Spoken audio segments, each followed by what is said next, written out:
और अब आगे जो एक भविष्यवाणी है, यूट्यूब चैनल वाले भाइयों ने डाल रखी है भविष्यवाणियां, तो पुण्यात्माओं अब तो बिल्कुल ही क्लियर कर दिया। इन भविष्यवाणियों में तो एक एक पॉइंट इस कदर उन भाइयों ने क्लियर कर दिया है, पुण्यात्माओं सुन के आत्मा गदगद हो जाएगी कि परमपिता परमेश्वर सतगुरु रामपाल जी महाराज जी के ऊपर ही सारी भविष्यवाणियां फिट बैठती हैं। हाथी के कपड़े हाथी पर ही फिट बैठेंगे। झोटे पे या गधे पे कोई बैठाने की कोशिश करेगा, मैं फिर कहता हूं वो एंड में अपना मजाक बनवाएगा। तो अगली भविष्यवाणियां ध्यान से सुनिए परमपिता परमेश्वर सतगुरु रामपाल जी महाराज जी के लिए, क्योंकि एकमात्र बिंदु वही है सभी भविष्य वक्ताओं की और कोई नहीं है। अरे भैया किसी पे एक पे तो बैठे, एक भी भविष्यवाणी किसी एक पे तो फिट बैठे, लेकिन किसी पे नहीं बैठ रही सिवाय जगत गुरु के, सिवाय बंदी छोड़ सतगुरु रामपाल जी महाराज जी के। सुनिए। हेलो नमस्कार दोस्तों, स्वागत है आप सभी का। गाइज कल हमने एक वीडियो डाली थी जिसमें हमने पंडित जी द्वारा बताई गई भविष्यवाणियों के बारे में बताया था आप लोगों को। उसमें बहुत सारे लोगों ने कहा था कि इसका सेकंड पार्ट भी लेकर आए। तो गाइज आज हम हाजिर हैं उसके सेकंड पार्ट के साथ। इसमें जो वीडियो में बताएंगे पंडित जी द्वारा जो बातें बताएगी कल के अवतार के बारे में, ऐसी ऐसी बातें जो शायद आप लोगों ने आज तक सुनी ही ना हो। जब मेरे को वो बातें पता चली तो वाकई में मैं भी हैरान रह गया। तो वीडियो एक चीज नोट करना, ये हमारे जितने भी भाई बहन जो यूट्यूब पे वीडियो बना डाल रहे हैं भविष्यवाणियों को लेके, इन सब की नजर में, इन सब की दृष्टि में वो कल की बसा हुआ है, कलयुग के एंड में आने वाला। लेकिन फिर ये कह देते हैं कि वो आ चुका है, वो प्रकट हो चुका है। ये बेचारे भूल जाते हैं कि हमारी दृष्टि तो उस विष्णु अवतार के ऊपर है। तो फिर वर्तमान में कौन आ गया? अगर हम उसके विषय में भविष्यवाणियां कर रहे हैं तो वो तो लाखों वर्ष बाद आना है। फिर वर्तमान में कौन है जो प्रकट हो चुका है इन भविष्यवाणियों के अनुसार? तो इन सब बातों को आप और हमने समझना है कि ये सारी जो भविष्यवाणियां हैं, जो रियल कल की अवतार है परमपिता परमेश्वर सतगुरु रामपाल जी महाराज जी, उनको लेके हैं, उनके विषय में है। तो देखना इनकी प्रत्येक भविष्यवाणी का एक एक शब्द, पुण्यात्माओं एक शब्द भी इधर उधर क्या हो जाए, क्योंकि भगवान जब अपना काम करता है तो 101% पूरा करता है। भविष्य वक्ता भी उतनी ही भविष्यवाणी करेगा जितनी परमपिता परमेश्वर सतगुरु रामपाल जी महाराज जी उसका वॉल्यूम ऑन ऑफ करेंगे, उससे ज्यादा नहीं कर सकता। नास्त्रदमस ने उतना ही बोला जितना परमपिता परमेश्वर कबीर साहेब जी ने उनका वॉल्यूम ऑन ऑफ किया कि बेटा इतना ही बोलना है, क्योंकि मैं सेकंड कमिंग के रूप में कलयुग के दूसरे चरण में जब 8 सितंबर 1951 को धरती पे जाऊंगा दोबारा से, तो मैं वही लीला करूंगा जो लीलाएं आज मैं तेरे से बुलवा रहा हूं। तो परमेश्वर ने उनसे उतना ही बुलवाया जितना आज परमेश्वर को करना था। सुनते जाइए। इसमें जो वीडियो में बताएंगे पंडित जी द्वारा जो बातें बताएगी कल के अवतार के बारे में, ऐसी ऐसी बातें जो शायद आप लोगों ने आज तक सुनी ही ना हो। जब मेरे को वो बातें पता चली तो वाकई में मैं भी हैरान रह गया। तो वीडियो को पूरा एंड तक देखना ताकि आप लोगों को सारी बातें अच्छे से समझ में आ जाए। मेरे मित्र ने पंडित जी से लगभग हर तरह के सवाल पूछा जो आप लोगों के मन में भी आता है, मेरे मन में भी आता है। जिस प्रकार से कि जिस विनाश की बातें करी, यानी महायुद्ध की बातें करी, यानी वो आखिर होगा कब, उसकी एग्जैक्ट डेट क्या है, और जो कल की अवतार कह रहे हैं आएंगे, सतयुग लाएंगे, वो सब होगा कब, किस डेट को वो सब होगा, और अगर कल की अवतार हो चुका है तो वो कहाँ है, हमें दिखता कब है, वो कब आएगा हमारे सामने। ये सभी बातों के जवाब आपको आज की इस वीडियो में मिल जाएंगे। हो सकता है वीडियो थोड़ी सी लंबी हो जाए, परंतु आप अच्छे से धैर्य से पूरी वीडियो को सुन लेना। तो सबसे पहले मेरे मित्र ने उनसे पूछा कि क्या कल की अवतार का जन्म हो चुका है, धरती पर वो आ चुके हैं या नहीं आए। तो इस पर पंडित जी ने कहा कि कल की अवतार का जन्म तो 2000 सन से भी बहुत पहले हो चुका है और उनको इस धरती पर अपना कार्य करते हुए बहुत साल हो चुके हैं। इस भाई ने, एक महान पंडित जी हैं, उनसे बातचीत की भविष्यवाणियों को लेके, क्योंकि परमात्मा थोड़ी बहुत दिव्य दृष्टि बुद्धि ऐसी आत्माओं को दे देते हैं जिनकी पिछले जन्म की भक्ति अच्छी होती है। तो पंडित जी से जब इन्होंने सवाल किए तो पंडित जी ने इन्होंने कहा कि वो कौन है भाई, कहाँ है, कब आएगा, जिसके विषय में पूरी दुनिया चिल्ला रही है, हमें मालूम कैसे पड़ेगा वो कौन है कल की अवतार। तो पंडित जी ने कहा कि कल की अवतार का जन्म तो सन 2000 से भी बहुत समय पहले हो चुका है। अब पुण्यात्माओं एक चीज ध्यान रखना, क्योंकि जैसे गुरुदेव ने बताया ना कि इन नकली पंडितों ने इन नकली गुरुओं ने, संतों ने, इनको तत्व ज्ञान ना होने के कारण इन्होंने भगवान को, जैसे कि भाई श्री विष्णु जी रामचंद्र जी के रूप में आए तो मां के गर्भ से आए, उन्होंने जन्म लिया। फिर द्वापर में आए तो उन्होंने देवकी जी के गर्भ से जन्म लिया। तो इन्होंने भगवान को जन्म लिया हुआ माना। ये कभी सोच भी नहीं सकते थे कि भगवान कोई और है वो प्रकट होता है। तो इन भविष्यवाणियों के अनुसार इन लोगों की धारणा भी यही है कि वर्तमान में जो कल्कि आएगा, जो वो तारणहार आएगा, वो भी किसी मां के पेट से जन्म लेके आएगा। अब गलती इनकी नहीं है बेचारों की, क्योंकि इनको सदियों से धर्मशास्त्रों का पाठ ही ऐसा पढ़ाया गया है। तो उस अनुसार ये बोल रहा है कि कल्कि महाराज जी जो हैं वो तो सन 2000 से भी बहुत पहले जन्म ले चुके हैं, लेकिन रियल स्थिति का आप और हमें पता है कि वो जन्म लेके आए हैं सन 2000 से बहुत समय पहले, 8 सितंबर 1951 के दिन, या फिर वो प्रकट होके आए हैं। क्योंकि बहुत सारे जो भविष्यवक्ता हैं वो जन्म की बात नहीं करते, वो प्रकट होने की बात करते हैं, जैसा कि आपने पहले भी आपने जो भविष्यवक्ता आपको बताए उन्होंने जिक्र किया। तो पंडित जी ने कहा कि जो कल्कि अवतार है वो तो सन 2000 से भी बहुत समय पहले ही जन्म ले चुका है। तो पुण्यात्माओं, अगर ये भविष्यवाणियां अगर उस कल्कि अवतार के विषय में होती तो वो तो कलयुग के एंड में आएगा जन्म लेके, लाखों वर्ष बाद। तो वर्तमान में जो पंडित जी कह रहे हैं कि वो तो आ चुके हैं भाई, सन 2000 से बहुत समय पहले जन्म ले चुके हैं, तो वो कौन है? वो रियल कल्कि वर्तमान का कौन है जो सन 2000 से बहुत समय पहले आ चुके हैं? वे है परम पूज्य सतगुरु रामपाल जी महाराज जी। और इस वीडियो को समझने के लिए जो भाई नए जुड़ रहे हैं उनसे विनती करूंगा, इसका पहला पार्ट आप जी जरूर देखना, फेसबुक पे जाना और टाइप करना शंका समाधान पवन दास के साथ। इसका प्रथम पार्ट आ जाएगा और इसके प्रथम पार्ट में मैं दूसरा पार्ट भी ऐड कर दूंगा ताकि आपको आसानी रहेगी। तो पहली भविष्यवाणी कि सन 2000 से बहुत समय पहले ही वो आ चुके हैं। आगे चलिए। करते भी बहुत साल हो चुके हैं।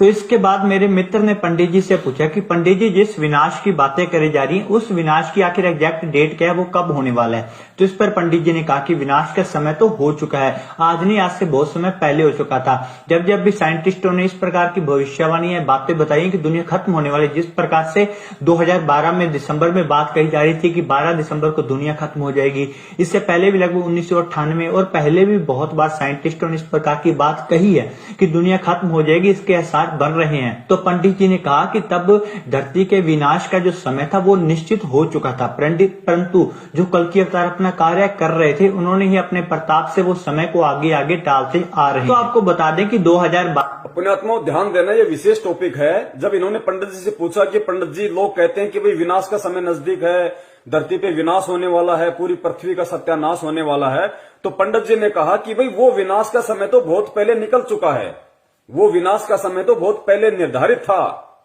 और आप और हम सबने भी अच्छे से सुना है, 1998 में कहा गया था कि भाई पूरी धरती ही उल्ट पुथल हो जाएगी, ऊपर से कोई आग का गोला आएगा, पूरी धरती नष्ट हो जाएगी।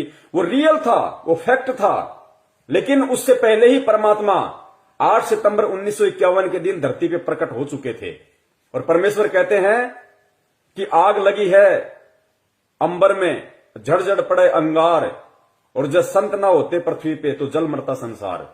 तो परमपिता परमेश्वर सतगुरु रामपाल जी महाराज जी के पावन चरण 8 सितंबर 1951 से धरती पे टिके हुए हैं। विनाश के समय को परमेश्वर ने टाला है आप और हम आत्माओं के लिए, भक्ति करवाने के लिए, ताकि मेरे बच्चे जाग जाएं, मुझे पहचान जाएं, वो जान लें और मेरी शरण में आ जाएं। क्योंकि नास्त्रदमस ने कहा था कि वही एकमात्र शक्ति होगी पूरी दुनिया में, वो सायरन जो प्राकृतिक परिवर्तन भी कर सकता है। यानी भूकंप आना होगा उसको रोक भी सकता है, नहीं आना होगा तो भूकंप ला भी सकता है। तो इसी प्रकार सन 1998 में खूब भविष्यवाणियां हो रही थी कि धरती का विनाश होगा, ऊपर से कोई गोला पड़ेगा, यानी कोई ग्रह टूट के पड़ेगा या कोई जो भी है। तो वो बिल्कुल फैक्ट था। लेकिन उस परमपिता परमेश्वर सतगुरु रामपाल जी महाराज जी के प्रताप से, उनकी दया से, उनकी मेहर से, क्योंकि भगवान जब पृथ्वी पे आता है तो ज्ञान का प्रचार करता है, और जब कुछ आत्माएं उनसे जुड़ जाती है तो उन आत्माओं की बदौलत फिर वो परमात्मा पृथ्वी पे एक अच्छा माहौल पैदा करता है धीरे धीरे, क्योंकि परमात्मा हर परिस्थिति को कम ज्यादा करने में सक्षम है। अब ये जो भविष्यवाणियां हो चुकी हैं कि भाई पृथ्वी का विनाश तो बहुत पहले ही निश्चित था, लेकिन उस सायरन संत के प्रभाव से वो समय टल चुका है। तो 1998 में और उसके बाद में भविष्यवाणी हुई थी सन 2012 में। अगर आपको ध्यान हो तो, सन 2012 के लिए कि भाई पाकिस्तान से आग का गोला पड़ेगा, ऐसा कोई परमाणु बम छोड़ा जाएगा, पूरी धरती का विनाश हो जाएगा या भारत का बिल्कुल समूल नाश हो जाएगा। सन 2012 में भी बहुत भयंकर ये वीडियो जो है ये प्रचारित हुए थे। तो विनाश का दौर कब? सन 1998 में। और विनाश का दौर फिर कब होना था, सत्यानाश इस देश का कब होना था? 2012 में। तो ये ध्यान रखना, ये परमपिता परमेश्वर ने जो प्राकृतिक जो घटनाएं हैं, प्राकृतिक घटनाएं, उनको कम ज्यादा करने में सक्षम है, क्योंकि वो सर्वशक्तिमान है, वो समर्थ है। कहते हैं साहिब से सब होता है, बंदे से कुछ नहीं। वो राई से पर्वत कर दे, फिर पर्वत से राई। वो कुछ भी कर सकता है परमात्मा। 1 सेकंड में पूरी पृथ्वी को उथल पुथल कर सकता है, 1 सेकंड में फिर वैसा का वैसा बना सकता है। किसी को मालूम भी नहीं पड़ेगा, सौपन भी नहीं महसूस होगा। अब ये दोनों जो घटनाएं हैं जो इस भाई ने बताई हैं पंडित जी के अनुसार, इन घटनाओं का आगे चल के क्या रिएक्शन होगा, पुण्यात्माओं देखना, आपकी आंखों से आंसू आएंगे कि परमपिता परमेश्वर इतना बलिदान आप और हम जैसे नीचों के लिए, 2 कौड़ी के जीवों के लिए, भक्ति करवाने के लिए परमात्मा कितने कष्ट सहन कर रहा है। तो इन्होंने कहा कि जो विनाश था वो होना निश्चित था, जैसा कि 1998 में बोला जा रहा था, उसके बाद 2012 में। लेकिन उस संत ने अपनी पावर से उस विनाश को टाल दिया आगे से आगे, कि काश मेरे बच्चे समझ जाएं। ध्यान से सुनियो। तो इसके बाद मेरे मित्र ने पंडित जी से पूछा कि पंडित जी जिस विनाश की बातें करी जा रही हैं, उस विनाश की आखिर एग्जैक्ट डेट क्या है, वो कब होने वाला है? तो इस पर पंडित जी ने कहा कि विनाश का समय तो हो चुका है, आज नहीं आज से बहुत समय पहले हो चुका था। जब जब भी साइंटिस्टों ने इस प्रकार की भविष्यवाणी या बातें बताई कि दुनिया खत्म होने वाली, जिस प्रकार से 2012 में दिसंबर में बात कही जा रही थी कि 12 दिसंबर को दुनिया खत्म हो जाएगी, इससे पहले भी लगभग 1998 और पहले भी बहुत बार साइंटिस्ट 2012 और 1998 का जिक्र मैं नहीं कर रहा, ये भाई खुद कर रहा है भविष्यवाणी के अकॉर्डिंग। आगे चल के परमात्मा साबित करवाएंगे कि उस सायरन संत से 2012 और 2098 में जो विनाश होना था उसका क्या संबंध है। तो इस पर पंडित जी ने कहा कि विनाश का समय तो हो चुका है, आज नहीं आज से बहुत समय पहले हो चुका था। जब जब भी साइंटिस्टों ने इस प्रकार की भविष्यवाणी या बातें बताई कि दुनिया खत्म होने वाली, जिस प्रकार से 2012 में दिसंबर में बात कही जा रही थी कि 12 दिसंबर को दुनिया खत्म हो जाएगी, इससे पहले भी लगभग 1998 और पहले भी बहुत बार साइंटिस्टों ने इस प्रकार की बात कही है कि दुनिया खत्म हो जाएगी, इसके आसार बन रहे हैं। तो पंडित जी ने कहा कि तब धरती के विनाश का जो समय था वो निश्चित हो चुका था, परंतु जो कल की अवतार अपना कार्य कर रहे थे, उन्होंने ही अपने प्रताप से वो समय को आगे आगे टालते आ रहे हैं। तो आपको बता दें कि 2012 में सिर्फ साइंटिस्टों ने नहीं परंतु बहुत सारे भविष्यवक्ता जिस प्रकार के इंग्लैंड के एंडरसन और माया कैलेंडर द्वारा भी इस बात के संदेश मिल रहे थे कि 2012 में दुनिया का विनाश हो जाएगा। और पंडित जी ने कहा कि तब विनाश तय था, परंतु कल की अवतार जो पृथ्वी पर मौजूद थे उनके कारण ही ये विनाश आगे टलता आ रहा है, और अगर वो इस पृथ्वी पर ना होते तो ये संसार कब का जल मरता। जब अगर वो संत इस पृथ्वी पे ना होता, वो कल की अवतार, तो ये संसार कब का जल मरता। माया कैलेंडर से लेके और इजराइल के कीरो ने भी भविष्यवाणियां कर दी थी सन 2012 के लिए और 1998 के लिए, जो पृथ्वी का विनाश तय था। लेकिन उस संत के प्रभाव से जो पृथ्वी पर पहले से मौजूद है, उसके प्रताप से वो इन परिस्थितियों को आगे से आगे टालते गए, आप और हमारे लिए, भक्ति करने वाली आत्माओं के लिए, ताकि मेरे बच्चों को मैं एक अच्छा माहौल दे सकूं, भक्तिमय वातावरण दे सकूं, किसी प्रकार की दिक्कत आपत्ति मेरी आत्माओं को, मेरे बच्चों को ना हो। पुण्यात्माओं, आप और हमारे लिए आगे देखना क्यों टाली परमात्मा ने, और टालने के प्रतिफल में परमात्मा ने कितना बड़ा बलिदान दिया। कैलेंडर द्वारा भी इस बात के संदेश मिल रहे थे कि 2012 में दुनिया का विनाश हो जाएगा। और पंडित जी ने कहा कि तब विनाश तय था, परंतु कल की अवतार जो पृथ्वी पर मौजूद थे उनके कारण ही ये विनाश आगे टलता आ रहा है, और अगर वो इस पृथ्वी पर ना होते तो ये संसार कब का जल मरता। जब आगे सुनिए। पंडित जी से पूछा गया कि आखिर ये विनाश की तय तारीख क्या है, किस तारीख को ये सब होने वाला है। तो इस पर पंडित जी ने कहा कि ये सब उस अवतार के हाथ में है, क्योंकि जो पहले से विधि विधान द्वारा लिखी गई तारीखें थी विनाश की, महाप्रलय की, वो तो उस अवतार द्वारा आगे टाल दी गई हैं। अब वो किस समय को चुनता है युग परिवर्तन के लिए, ये तो वो जो पहले से विनाश का समय तय था वो तो उस कल्कि ने, उस सायरन संत ने अपने प्रताप से, अपने पावर से आगे टाल दी। लेकिन विनाश फिर भी होना है। अब वो आगे विनाश कब होगा? उसके दोस्त ने पूछा कि पंडित जी फिर वो विनाश होगा कब, जिस विनाश की तारीखों को वो जो अवतार है वो टालता आ रहा है। तो पंडित जी ने कहा कि विनाश तो होना तय है, लेकिन वो कब होगा इसका समय भी वो अवतार ही तय करेगा। वो अवतार ही तय करेगा कि वो विनाश होना कब है। तो पुण्यात्मा, विनाश टाला भी जा सकता है, परमेश्वर के हाथ में। दुनिया अगर उन्हें पहचान ले तो, स्वीकार कर ले तो, अन्यथा ऐसा होना संभव है नहीं ठोकर लगे बिना। तो विनाश तो निश्चित है। तो एक चीज ध्यान रखना पुण्यात्माओं, परमपिता परमेश्वर सतगुरु रामपाल जी महाराज जी का एक वचन है, और संत का हर वचन, कहते हैं संत वचन पलटे नहीं, चाहे पलट जाए ब्रह्मांड। गुरुदेव ने बार बार कबीर सागर को पढ़ाते समय आप और हमें बताया कि पुण्यात्माओं, एक दिन देख लेना पूरी दुनिया ये भक्ति करेगी। कबीर सागर में लिखा है, घर घर होगा बोध विचारा। घर घर में बोध विचार होगा, परमात्मा के ज्ञान की चर्चा होगी एक समय में पूरी पृथ्वी पे। तो आज की परिस्थितियां अगर हम देखें, 7.5 अरब की जनसंख्या, लोगों को विश्वास नहीं होता कि कैसे लोग ऐसे सुखों में लोग कैसे भगवान को याद करेंगे। पुण्यात्माओं, उस विनाश के बाद उस समय आएगा कि घर घर में परमात्मा की चर्चा होगी, क्योंकि उस विनाश के समय में इस पृथ्वी पे आधे ही प्राणी रह जाएंगे। ये देख लो, इतना भयंकर तांडव मचेगा, आप और हमारी आंखों के सामने होगा। वो इस पृथ्वी पे आधे ही प्राणी बचेंगे, और वही बचेंगे जो भक्ति करने की इच्छा रखते होंगे। आप देखना आगे की भविष्यवाणियों में, वही बचेंगे और नहीं बचेगा। 15-15 कोस पे कोई आदमी दिखाई नहीं देगा। भविष्य वक्ताओं ने कहा है कि मकान खाली पड़े रहेंगे, 10-10 मंजिले, 50-50 मंजिले की जो बिल्डिंगें, जो लोगों ने बिना ज्ञान के माया प्राप्ति के लिए बना बना के छोड़ रखी है किराए पे देने के लिए। गुरुदेव ने कहा कि खाली पड़े रहेंगे, इनके अंदर कुत्ते भी नहीं बसेंगे, कुत्ते भी। वो समय आएगा, सुनना आगे कि जो पहले से विधि विधान द्वारा लिखी गई तारीखें थी विनाश की, महाप्रलय की, वो तो उस अवतार द्वारा आगे टाल दी गई हैं। अब वो किस समय को चुनता है युग परिवर्तन के लिए, ये तो उसी अवतार पर डिपेंड करता है। पंडित जी ने कल के अवतार के बारे में और बताते हुए कहा कि ये जो अवतार होगा वो आज तक का सबसे बड़ा ईश्वरीय अवतार होगा। जिस प्रकार के आज के समय में सभी धर्म वाले अपने अपने धर्म गुरुओं के ऊपर श्रद्धा रखते हैं, उनकी पूजा करते हैं, आने वाले समय में इनके ऊपर श्रद्धा पूरे विश्व के लोग रखेंगे, इनकी पूजा पूरे विश्व में करी जाएगी।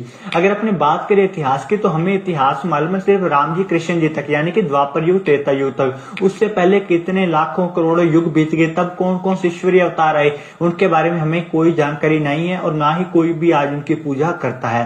परंतु ये जो अवतार होगा, जो सबसे बड़ा ईश्वरीय अवतार होने वाला है, कल की अवतार, इनकी पूजा, इनके ऊपर श्रद्धा आने वाले, जब तक ये पृथ्वी अस्तित्व में रहेगी तब तक लोग इनकी पूजा करते रहेंगे। इसके देखिए, ये संकेत है, ये भी हमने समझना पड़ेगा। पंडित जी ने कहा कि ये जो आने वाला जो अवतार है, जो ये, इसकी पूजा पूरा विश्व करेगा, ये विश्व का सबसे बड़ा अवतार होगा, और ये सभी धर्मों को एक धर्म में लाके जोड़ देगा, सभी धर्मों को एक धर्म में लाके जोड़ देगा। वो जो कल की अवतार है, जो लाखों वर्ष बाद आने वाला है, वो नहीं कर पाएगा, क्योंकि फिलहाल तो राजा हरिश्चंद्र जी आएंगे आगे, वो तो खाली एक आत्मा है, जबकि खुद विष्णु रूप में राम आए थे, श्री कृष्ण आए थे, वो सभी धर्मों को मिला के एक नहीं कर पाए। तो पुण्यात्माओं, वो पूरी दुनिया में उनकी पूजा नहीं हो पाई, लेकिन इस कल की अवतार के विषय में कहा जा रहा है कि पूरी दुनिया उनकी पूजा करेगी, वो सभी धर्मों को एक कर देगा, सभी धर्म के मानने वाले लोग उसी की पूजा करेंगे, केवल एक ही धर्म रहेगा। और परमपिता परमेश्वर सतगुरु रामपाल जी महाराज जी का पहला नारा है कि जीव हमारी जाति है, मानव धर्म हमारा, हिंदू मुस्लिम सिख ईसाई धर्म नहीं कोई न्यारा। पुण्यात्माओं, एक एक पॉइंट इस परम पिता परमेश्वर के ऊपर फिट बैठेगा, हाथी के कपड़े जोटे पे फिट नहीं बैठेंगे, ध्यान रखियो। आगे सुनिए दूसरी भविष्यवाणी में। मेरे मित्र ने पंडित जी से पूछा कि पंडित जी, अगर उस अवतार में इतनी ज्यादा शक्तियां हैं तो विनाश की क्या जरूरत है, वो तो अपने जादू शक्तियों से वैसे ही सभी को सुधार दे। तो इस पर पंडित जी ने कहा कि जो ईश्वर भी होते हैं वो भी अपने नियमों में बंधे होते हैं, ईश्वर भी कभी अपने प्रकृति के नियमों की उल्लंघना नहीं करते। पंडित जी ने आगे ये भाई कह रहा है कि मेरे दोस्त ने पंडित जी से पूछा कि पंडित जी, आप कह रहे हैं कि वो इतनी बड़ी पावर है, इतना बड़ा अवतार है, तो उसको ये विनाश करने टालने की क्या जरूरत है? वो तो पूरी दुनिया को अपने शरण में ले सकता है, सबको चमत्कार दिखा सकता है, वो तो कुछ भी कर सकता है। तो पंडित जी ने कहा कि देखो, जो ईश्वर होता है वो भी अपनी मर्यादाओं में बंधा होता है। ईश्वर भी जब इस पृथ्वी पे आते हैं तो इस इस प्रकृति के किसी भी नियम को नहीं तोड़ते। तो पुण्यात्माओं, ये सत्य है। परमपिता परमेश्वर कबीर साहिब जी का काल के साथ में वचन है। सत्संगों में गुरुदेव ने बताया ना कि बच्चों, मैं काल के साथ वचनबद्ध हूं। आदरणीय गरीबदास जी महाराज जी से परमेश्वर ने कहा कि भाई अनंत कोटि बाजी जहां हम रचे सकल ब्रह्मांड, पर गरीबदास मैं क्या करूं, यो काल करे जीव खंड। कि मैं यहां पे मजबूर हूं, समर्थ होते हुए भी मैं मजबूर हूं, क्योंकि मेरा खुद का वचन इस काल को दिया हुआ है कि भाई जोर जबरदस्ती नहीं करूंगा, मैं ज्ञान प्रचार करूंगा, ज्ञान दूंगा, सत्य बताऊंगा, सत्संग करूंगा। जो उस सत्संग को स्वीकार जो करेगा, जो बुराइयों को त्याग देगा, जो मेरे शरण में आके भक्ति करेगा, वो मेरा, बाकी आपका। तो पुण्यात्माओं, वो खुद ईश्वरीय अवतार स्वयं ही कबीर परमेश्वर जो आए हुए हैं संत रामपाल जी महाराज जी के रूप में, वो भी प्रकृति के नियमों को नहीं तोड़ते परमात्मा। तो ये सिद्ध होता है कि धरती पे परमात्मा मौजूद है। क्यों नहीं तोड़ते नियमों को? क्योंकि परमात्मा ने जब प्रथम सतयुग में अपने पुत्र जोगजीत के रूप में यहां आए और तपतशिला पे जब काल के साथ उनकी वार्ता हुई, तो परमात्मा ने उसी को वचन दिया था। काल ने कहा था कि परमात्मा आप नीचे जाओगे, अपना ज्ञान दोगे, लेकिन जबरदस्ती मत करना। जो आपका ज्ञान समझे वो आपका, जो ना समझे वो मेरा। इस प्रकार परमात्मा प्रकृति के नियमों में बंधे होते हैं। इसका मतलब ये है। मेरे मित्र ने पंडित जी से पूछा कि पंडित जी, अगर उस अवतार में इतनी ज्यादा शक्तियां हैं तो विनाश की क्या जरूरत है, वो तो अपने जादू शक्तियों से वैसे ही सभी को सुधार दे। तो इस पर पंडित जी ने कहा कि जो ईश्वर भी होते हैं वो भी अपने नियमों में बंधे होते हैं। ईश्वर भी कभी अपने प्रकृति के नियमों की उल्लंघना नहीं करते। आगे सुनिए पुण्यात्मा ध्यान से। पंडित जी ने बताया कि जो कल्कि अवतार ने आज से पहले विनाश को टाला है, या आने वाले समय में विनाश के बाद जो वो लोगों की रक्षा करेंगे, वो कल्कि अवतार, उसका बदला भी खुद अपने शरीर पर कष्ट सहकर चुकाना पड़ेगा। क्योंकि ईश्वर भी कभी प्रकृति और कर्मों के नियमों को नहीं तोड़ता, इसलिए वो सभी का बदला अपने शरीर पर समय कष्ट लेकर चुकाएंगे। पुण्यात्माओं, 101% रोकते खड़े होना चाहिए। दास तो बहुत बारी भविष्यवाणी सुन चुका है, क्योंकि दास वीडियो बना रहा है। तो यूट्यूब से दास ने वीडियो लिया, फिर इसको कई बार सुना, और दास ने जब अब भी इसको सुना है तो दास के रोंगटे खड़े हो गए। इस भविष्यवाणी में क्या कहा गया है, एक बार ध्यान से सुनिए।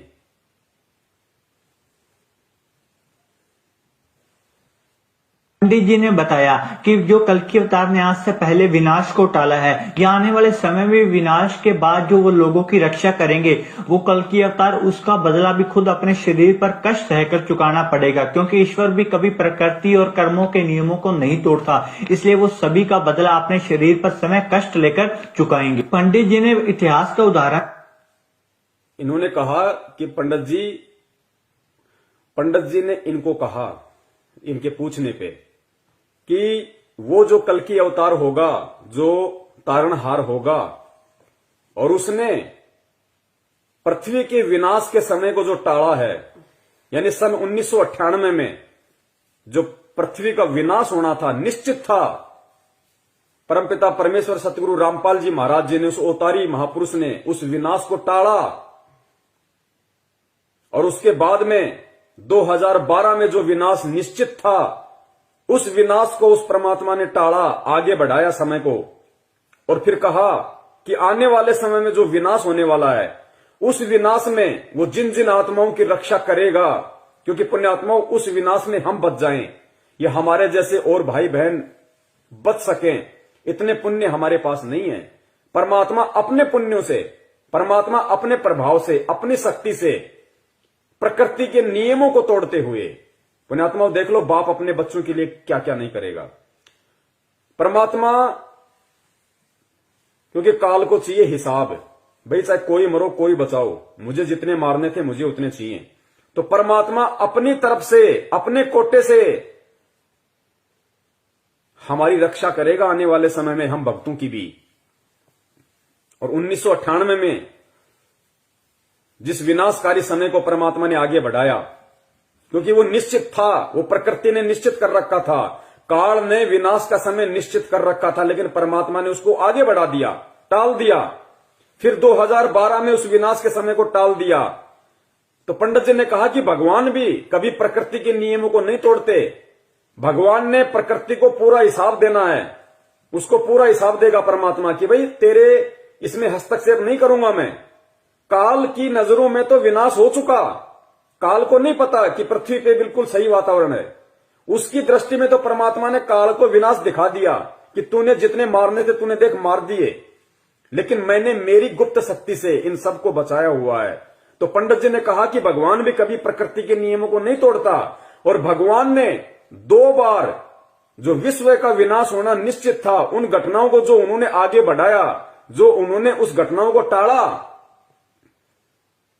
उसका बदला वो अवतार अपने शरीर पर कष्ट सह के चुकाएगा। पुण्यात्माओं, 1998 का जो प्रकृति को परमात्मा ने बचाया, पूरी दुनिया को परमात्मा ने बचाया, धरती पे आके 1998 में जो विनाश होना था, उसका बदला परमात्मा को अपने शरीर पे सन 2006 में जेल जाके कष्ट उठा के, कोड़े खा के, 3rd डिग्री लेके चुकाना पड़ा परमात्मा ने। 1998 के विनाश को आप और हम जैसे दुष्टों से भक्ति करवाने के लिए, राजनीति करवाने के लिए नहीं, आरक्षणबाजी करवाने के लिए नहीं, हम जैसे दुष्टों से भक्ति करवाने के लिए, हमारे आत्म कल्याण के लिए परमात्मा ने 1998 का जो निश्चित था विनाश, उसको टाला और काल के डॉक्यूमेंट्स में उसको पूरा किया, अपने शरीर पे कोड़े खाके। सन 2006 में परमात्मा जब करोथा कांड हुआ, जेल गए, 2008 में आए, और करोथा कांड में दास ने पहले भी जिक्र किया था पुण्यात्मा, रोहतक जेल में थे परमात्मा। परमेश्वर का रिमांड, क्योंकि वो परमेश्वर को परमेश्वर नहीं मानते, क्योंकि परमेश्वर एक आम व्यक्ति की भूमिका में है।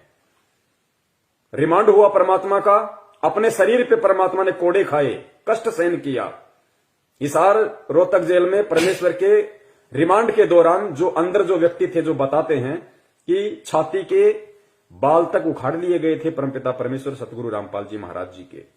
वो कष्ट परमात्मा ने आप और हम जैसे दुष्टों के लिए सहन किया, जो पंडित जी अपनी भविष्यवाणी में बता रहे हैं। हालांकि उन्हें नहीं पता वो कौन है, लेकिन उसका निर्णय तो आज आप और हम करेंगे, क्योंकि वो दृष्टि परमात्मा ने आप और हमें दी है।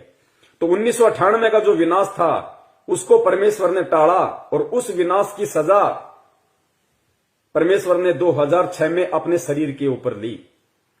फिर 2012 का विनाश था, परमात्मा ने उसको टाला, और उस विनाश की सजा परमात्मा ने 2014 के बाद में 4 बार परमेश्वर का रिमांड वहां पे हुआ। इस बात को आप और हम समझ सकते हैं कि परमेश्वर आम संत की भूमिका में है, और जेल वाले, उन्हें कोई भगवान नहीं मानते, कोई परमात्मा नहीं मानते, उनकी नजर में वो कैदी है, मुजरिम है। तो 2012 का जो विनाश निश्चित था, उस घटना को परमेश्वर ने आगे बढ़ाया, और उस घटना का जो वो दंड था, वो परमेश्वर ने अपने शरीर पे भोगा 2014 के करोथा कांड के बाद में। तो पुण्यात्माओं, आज भी यदि हम इस भक्ति से या इस भगवान से नागा करेंगे, इस भक्ति और भगवान पे अविश्वास प्रकट करेंगे, बात बात पे ये कह के कि मैं ये मर्यादा नहीं निभा सकता, हम लोगों का सामना नहीं करेंगे, हम समाज की कुरीतियों का सामना नहीं करेंगे, हम अगर परमेश्वर के नियमों को नहीं निभाएंगे, तो पुण्यात्माओं गधा कुत्ता बनने से नहीं बच पाएंगे। जब इतना कष्ट वो परमेश्वर आप और हम जैसे नीचों के लिए खुद उठा रहा है, तो हमारी भी तो कुछ जिम्मेदारी बनती होगी। या बाप ही हमेशा परीक्षा देता रहेगा, बाप ही सारे कष्ट और दुख परेशानियां झेलता रहेगा, लोगों की गालियां खाता रहेगा, लोगों से रिमांड कि अब भी हम नियम तोड़े। और क्या नियम है? ये तो बुराइयां हैं, गंदगी। ये तो जानवर को भी नहीं करनी चाहिए। बीड़ी, सिगरेट, गांजा, अफीम, कुचरित्र, कुदृष्टि, ये व्यर्थ की ये परंपराएं, 12वां 13वां। अरे मर गया तो मर गया, दुनिया नहीं मर रही क्या? हम नहीं मरेंगे क्या? हम सर का मुंडन करवा लेंगे तो क्या वो जिंदा हो जाएगा? 2 पंडितों को बैठा के उनका पेट भर देंगे तो क्या जिंदा हो जाएगा? उसके नश्वर शरीर का, उसके मिट्टी शरीर की अस्थियां गंगा जी में जाके भवाएंगे, क्या वो मुक्त हो जाएगा? हम तो उल्टा गंगा जी को दूषित करने का पाप अपने सिर पे मोल ले रहे हैं। कौन से नियम है? क्या नियम है? ये तो बुराइयां हैं, ये तो किसी को भी नहीं करने चाहिए। और हम कहते हैं कि ये हमसे हो नहीं पाएंगे। मैं मेरे पति का विरोध नहीं सहन कर पा रही, मैं मेरी पत्नी का विरोध नहीं सहन कर पा रही। मेरी पत्नी कह रही है या तो बाबा रामपाल के पीछे रह ले या मेरे को छोड़ दे। अरे भाड़ में जाए ना पत्नी, कितनी बार मिल गई ऐसी पत्नी हमें, कौन सा हमारा उसने उद्धार कर दिया?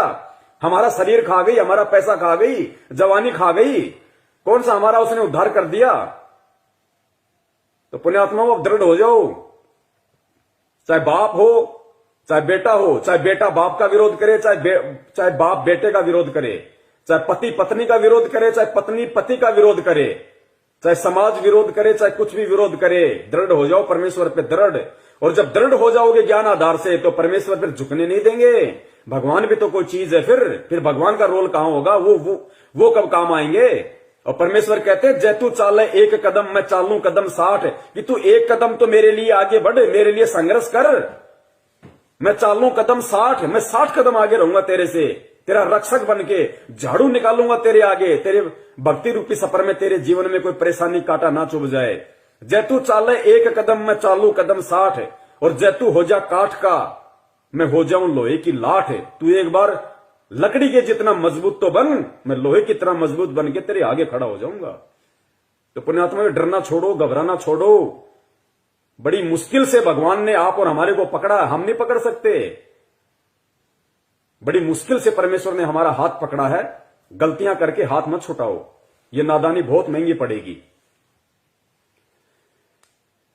तो उस विनाश को जो रोकने की सजा पंडित जी की भविष्यवाणी के अनुसार वो संत, वो अवतार अपने शरीर पे कष्ट सह के चुकाएगा, क्योंकि वो प्रकृति के नियम नहीं तोड़ता।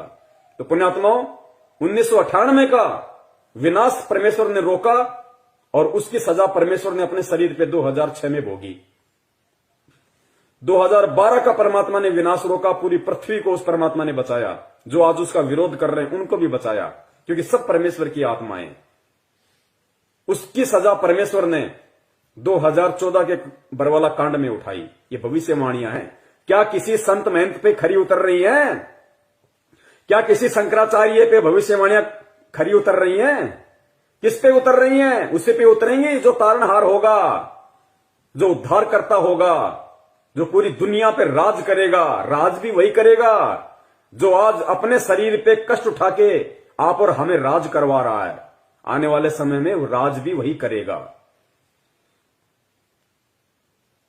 जो कल्कि अवतार ने आज से पहले विनाश को टाला है, या आने वाले समय में विनाश के बाद जो वो लोगों की रक्षा करेंगे, वो कल्कि अवतार, उसका बदला भी खुद अपने शरीर पर कष्ट सहकर चुकाना पड़ेगा। क्योंकि ईश्वर भी कभी प्रकृति और कर्मों के नियमों को नहीं तोड़ता, इसलिए वो सभी का बदला अपने शरीर पर समय कष्ट लेकर चुकाएंगे। पंडित जी ने इतिहास का उदाहरण देते हुए कहा कि जिस प्रकार से श्री राम जी ने जब बाली का वध करा था तीर मारकर, तो उन्होंने भी उसका बदला चुकाया था श्री कृष्ण जी के रूप में जन्म लेकर, क्योंकि श्री कृष्ण जी की मृत्यु भी तीर लगने से हुई थी।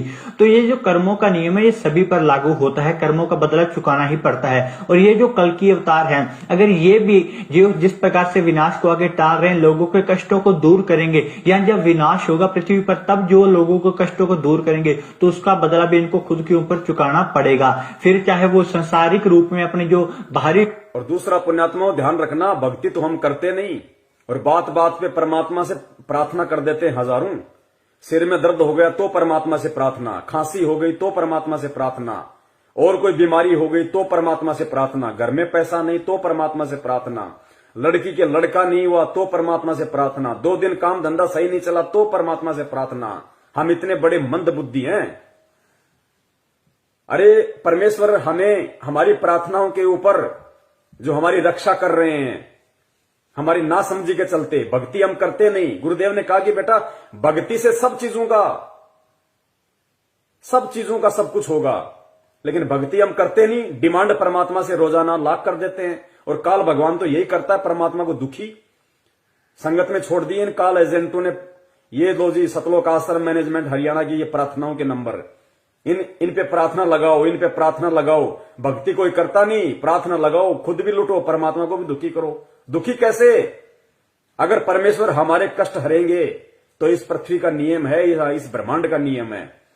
अगर परमेश्वर हमारी बीमारियां ठीक करेंगे तो हमारे पास तो भक्ति है नहीं, हम तो भक्ति करते नहीं। तो परमात्मा अपने बच्चों को दुख देख नहीं सकता, तो परमेश्वर अपने कोटे से हमें लाभ देता है, हमारी उन बीमारियों को, परेशानियों को ठीक करता है। और फिर प्रकृति के नियम अनुसार वो बीमारियां परमात्मा ने अपने शरीर पे लेके उनका कष्ट उठाना पड़ता है। हिसार जेल से परमात्मा ने कितनी याचिका लगाई? दांत दर्द की, पीठ दर्द की, छाती में दर्द की। पुण्यात्माओं, ये हमारी अनावश्यक जो डिमांड है परमात्मा से, कार की, कोठी की, पैसों की, लड़कों की, लड़कियों की, गाड़ी की, घोड़ों की, ये अनावश्यक जो हमारी डिमांडें है ना, हमारी मंद बुद्धि के चलते जो हम उस परमात्मा से करते हैं, वो परमात्मा तो दयालु है, वो तो डिमांडें पूरी अपनी करेगा। क्योंकि जो व्यक्ति जब बल्कि माता पिता बन जाते हैं ना, तब उन्हें मालूम पड़ता है। छोटे बच्चे को नहीं पता कि मेरे माता पिता की आर्थिक स्थिति क्या है, लेकिन वो डिमांड कर देते हैं कि मेरे को बाइक चाहिए, मेरे को ये चाहिए, मेरे को वो चाहिए। तो माता पिता को पता है कि हमारी स्थिति ऐसी है नहीं, लेकिन बच्चों को तो कहीं ना कहीं से लाके देना ही पड़ेगा, वरना उनका दिल टूटेगा। तो वो कहीं से वो कर्जा करते हैं, उधार लेते हैं, फिर उस उधार को चुकाने के लिए वो तगारियां घेरते हैं बेचारे, गर्मी में, धूप में पसीने बहाते हैं, लेकिन बच्चों को दुखी नहीं करते। तो पुण्यात्माओं, ये जो अनावश्यक जो हमारी डिमांड है परमात्मा से देखी नहीं जाती, वो कहीं ना कहीं से पूरी करता है परमात्मा, और फिर वो कष्ट अपने ऊपर लेता है। फिर तो पुण्यात्माओं, हमें परमेश्वर से सिवाय भक्ति के कुछ नहीं मांगना। गुरुजी भी कहते हैं कि भक्ति दान मोहि दीजियो देवन के देवा हो, कि अगर तुम भक्ति मांगोगे और भक्ति तुम करोगे बच्चों, तो भक्ति से परमात्मा तुम्हें सारे सुख देगा, तुम्हें अलग से कुछ मांगने की जरूरत है ही नहीं। तो पुण्यात्माओं, इन चीजों का हमें ध्यान रखना है। लोगों के कष्टों को दूर करेंगे, या जब विनाश होगा पृथ्वी पर, तब जो लोगों के कष्टों को दूर करेंगे तो उसका बदला भी इनको खुद के ऊपर चुकाना पड़ेगा। फिर चाहे वो संसारिक रूप में अपने जो बाहरी रूप से शरीर पर कष्ट लेकर या बदनामी का सामना करके उनको वो सब चीजें चुकानी पड़ेंगी। मेरे शरीर पे कष्ट लेके या बदनामी का सामना करके वो उनको चुकाना पड़ेगा। तो परमात्मा शरीर पे भी कष्ट ले रहे हैं और बदनामी। आज संत रामपाल जी महाराज जी का नाम ले दीजिए, लोगों के माथे में 3 तोड़ियां पड़ जाती है। सरकार ने उनको देशद्रोही बना दिया, देशद्रोही का कलंक लगा दिया, बेफालतू में, बेमतलब में, निराधार तरीके से। तो संत वेशभूषा में भी यदि आज कोई महाबदनाम है लोगों की अनभिज्ञता के कारण, तो कौन बदनाम है? संत रामपाल जी महाराज। ये भविष्यवाणियां उन्हीं पे फिट बैठेंगी और किसी पे फिट नहीं बैठ सकती सिवाय उनके अलावा। तो शरीर पे कष्ट लेके भी और बदनामी का दाग लेके भी इन भविष्यवाणियों के अनुसार अगर कोई फिट बैठता है तो परम पूज्य सतगुरु रामपाल जी महाराज जी, दुनिया में कोई नहीं है। टाल रहे हैं, लोगों के कष्टों को दूर करेंगे, या जब विनाश होगा पृथ्वी पर, तब जो लोगों के कष्टों को दूर करेंगे तो उसका बदला भी इनको खुद के ऊपर चुकाना पड़ेगा। फिर चाहे वो संसारिक रूप में अपने जो बाहरी रूप से शरीर पर कष्ट लेकर या बदनामी का सामना करके उनको वो सब चीजें चुकानी पड़ेंगी। मेरे मित्र ने फिर पंडित जी से कहा कि पंडित जी, बहुत सारी भविष्यवाणियों में और जो कल की अवतार के बारे में बताते हैं, वो लोगों को कहना है कि कल की अवतार खुद भक्ति कर रहे हैं लोगों की रक्षा करने के लिए, पृथ्वी की रक्षा करने के लिए, परंतु आप तो कह रहे हैं कि वो खुद ईश्वर का सबसे बड़ा स्वरूप है, तो वो किसकी भक्ति कर रहे हैं? ईश्वर ने नियम बनाया है कि जब मनुष्य ईश्वर की भक्ति करेगा उसके बाद ही उसे ईश्वर के दर्शन होंगे। यही नियम की पालना खुद कल की अवतार ने भी करी है, इसलिए उन्होंने भक्ति करी थी खुद अपने ही स्वरूप के दर्शन करने के लिए। आगे इन्होंने पंडित जी से पूछा कि पंडित जी, आप तो कहते हैं कि वो तो खुद परमात्मा है, वो तो सबसे बड़ा ईश्वरीय अवतार है, फिर पंडित जी वो किसकी भक्ति कर रहा है और क्यों भक्ति कर रहा है? तो पंडित जी ने कहा कि देखो, ईश्वर भी जब यहां पे आते हैं मानव शरीर धारण करके तो मर्यादाओं में रहते हैं, और वो कल की अवतार होगा, जो वो तारणहार होगा, वो अपने ही स्वरूप की भक्ति करेगा। पुण्यात्माओं, समझ में आ जाना चाहिए आप और हमारे को कि परमपिता परमेश्वर सतगुरु रामपाल जी महाराज जी भी वही भक्ति करते हैं, वही आरती और मंत्र करते हैं जो आप और हमारे को देते हैं। तो वो किसकी भक्ति कर रहे हैं? अपने ही स्वरूप की भक्ति कर रहे हैं। क्यों कर रहे हैं? एक भगत के रूप में ये उदाहरण पेश करते हैं कि बच्चों, जिस प्रकार मैंने भक्ति करके परमात्मा पाया या मैं परमात्मा प्राप्त करूंगा, इसी विधि से भक्ति करके तुम परमात्मा प्राप्त कर सकते हो। इसलिए खुद ईश्वर होने के बावजूद भी मानव शरीर धारण करने के बाद में उन मर्यादाओं में बंध के खुद वो परमात्मा अपने ही स्वरूप की भक्ति करता है। पुण्यात्माओं, आप और हमें तो परमेश्वर ने ज्ञान दे दिया, ये तो वो लोग बातें बोल रहे हैं जिन लोगों को तत्व ज्ञान नहीं है। तो ये बुद्धि उनको परमात्मा ने दी कुछ समय के लिए, ताकि आप और हमें आज दृढ़ विश्वास हो जाए कि हम किसकी शरण में हैं, किसकी शरण में हैं हम। सुनिए ध्यान से, अपने ही स्वरूप की भक्ति।